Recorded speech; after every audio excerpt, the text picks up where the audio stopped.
이제 전 국민의힘 대표 이거 빼야 됩니까? 뭐라고 불러드릴까요? 뭐 당연히 좀 있으면 이제 창준이에서 어떤 역할을 하게 될지가 드러날 테니까 네. 그 역할로 이제 불리겠죠. 언제 창준이가 뜹니까? 어제 등록했습니다. 어제 등록하셨어요? 네, 했으니까 이제 오늘 또 창준이 회의하고 내일 회의하고 이렇게 매일 회의하게 돼 있으니까요. 네. 거기다가 역할이 이제 정해지겠죠. 창준이 구성은 언제? 구성은 됐습니다 이미. 구성은 이미 됐고 그러면 창준이 발표는 언제 하십니까? 그게 이제 그 탈당 시점을 좀 더 다르게 잡아놨기 때문에 탈당 시점을 그게 완료된 이후에 이제 실질적인 활동을 할 수 있고 지금 실무적인 것들은 다 하고 있습니다. 그러면 통칭 한 1월 중순 정도로? 아니요, 한 일주일 정도 안 걸릴 겁니다. 일주일도 안 걸린다고요? 뭐 창당이요? 아니 창준이를 띄우고 그 다음에 이제 창당으로 갈 때. 창준님이 어제 떴습니다. 어제 떴고 그 다음에 이제 요란하게 무슨 뭐 이런 걸 안 할 뿐이지. 그렇구나. 그러면 누가 결합하는지 굉장히 궁금하기 때문에 그러니까 형식을 갖춘 행사가 언제쯤 뭐 시민들이 보기에 그건 아마 중앙당 창당 대회 할 때쯤 아닐까요? 그건. 창당 대회는 그러면 그건 아마 뭐 빠르면 2주 정도 걸리지 않을까요? 2주. 정치 시작한 지 12년 되는 날 어제라고 말씀하셨어요. 장소도 사실은 저는 국회로 알고 있었거든요. 그런데 갑자기 마포 참숯갈비? 거기가 어떤 뭐 인연이 특별히 있는 장소였습니까? 원래 그러니까 허은하 의원실에 부탁해가지고 이틀을 잡아놨죠. 26일, 27일 이렇게 두 개 잡아놓고 둘 중에 그냥 되는 날짜를 하자 이렇게 생각하고 있었는데 26일 날 저희가 모여서 회의하면서 결정했어요. 이거는 정론관에서 하는 거, 그 소통관에서 하는 거는 큰 의미는 없겠다. 그리고 제가 내용에 보면은 국민의힘에서 모든 자산을 내려놓고 하겠다라고 되어 있는데 반대로 이제 허은하 의원이 국민의힘 의원으로서 잡은 소통관을 쓰는 것 자체가 좀 이상하다라는 생각했고 두 번째로는 이번 선거에서는 선명한 대립이 있을 겁니다. 그러니까 결국에는 검사 관료 집단과 결국엔 그렇지 않은 사람 간 대립이 있을 것이고 이번에 국민의힘이 굉장히 특이했던 건 뭐냐면은 그 비대위원장으로 완전 강남 사람을 골랐어요. 이거 얼마나 취약한 건지 사람들이 잘 모를 겁니다. 국민의힘 내부에서 그러니까 비대위원장으로 강남 사람이 왔다라고 하는 것이 무슨 의미인지를 봐야 돼요. 이게 사실 전무후무한 일이라 볼 수 있습니다. 보수 정당 역사에서요? 강남 그러니까 본인은 X세대라고 표현하지만 어쨌든 소위 우리가 말하는 강남스러운 강남은 그 70년대생부터 시작이거든요. 그렇죠. 근데 강남 사람이 당대표로 왔다라고 하는 게 무슨 의미인지를 좀 봐야 돼요. 윤석열 대통령에도 강남에 오래 살았지만 강남이라고 보긴 좀 애매해요. 거기는 신촌 사람이죠.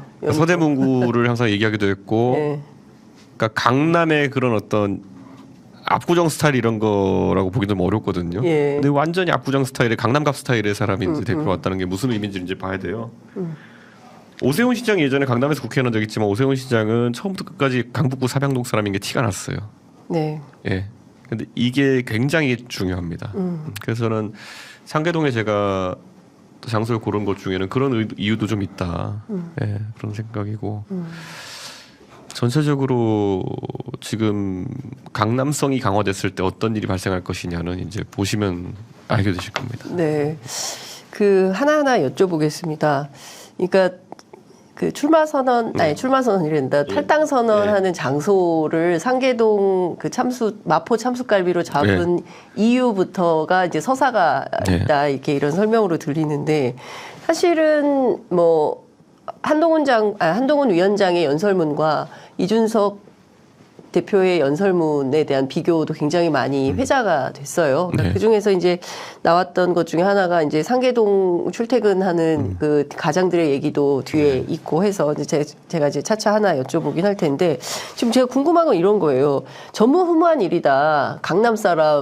완전 강남 사람을 당대표로 앉힌 것이 어떤 의미가 있는지 뭐 대표님이 분석하기에는 어떤 의미가 있다고 보시는 겁니까? 그러니까 선거에 대한 디테일이 이제 떨어져 가는 것이죠. 내부에서. 그러니까 영남이나 강원 비례 출신 의원들 입장에서는 그게 뭐 대수야? 뭐 이렇게 얘기를 하겠죠. 저는 지금 우리가 강북 지역에서 보수 정당을 봤을 때 서사도 없고 대표 인물도 없고 거기다 더해서 지역 조직도 없는 상황에서 선거를 어떻게 치를 수 있느냐라는 문제점을 바람도 없고요. 이걸 이제 간과하고 있다라는 생각이 들고요. 강북 사람들의 삶이라는 거는 신분 상승이랑 끝없는 투쟁입니다. 그게 이제 경제 계급적 상승을 위한 투쟁이기도 하고요. 네. 세대를 넘어서 가지고 내 아들은 나보다 더 나은 환경에서 교육받고 더 좋은 학벌을 가지고 더 좋은 직장을 가지고 어찌 보면 참 솔직하면서도 단순한 그런 어떤 목표를 가진 분들이 있거든요. 네. 근데 그 서사를 드러내기에는 그 서사를 보여주기에는 좀 한계가 있을 겁니다. 그게.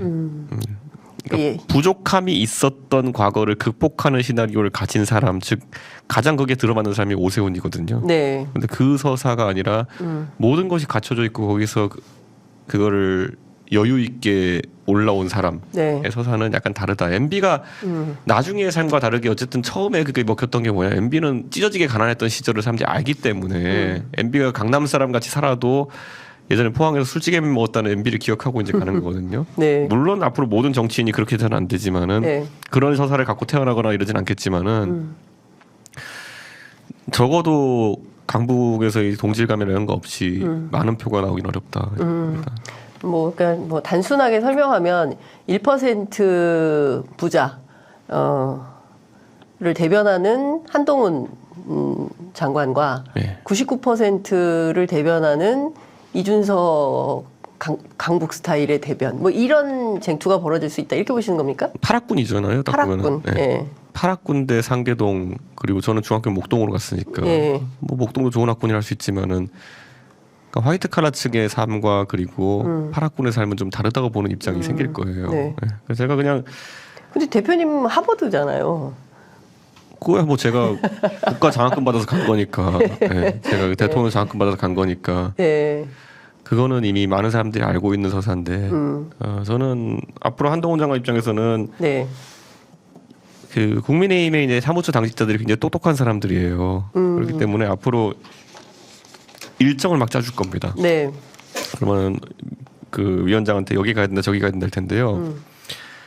저는 한동훈 위원장이 이제 뭐 현충원 갔다고 이런 일반적인 행보 말고 네. 첫 행보가 어딜지를 주목해야 된다 봅니다.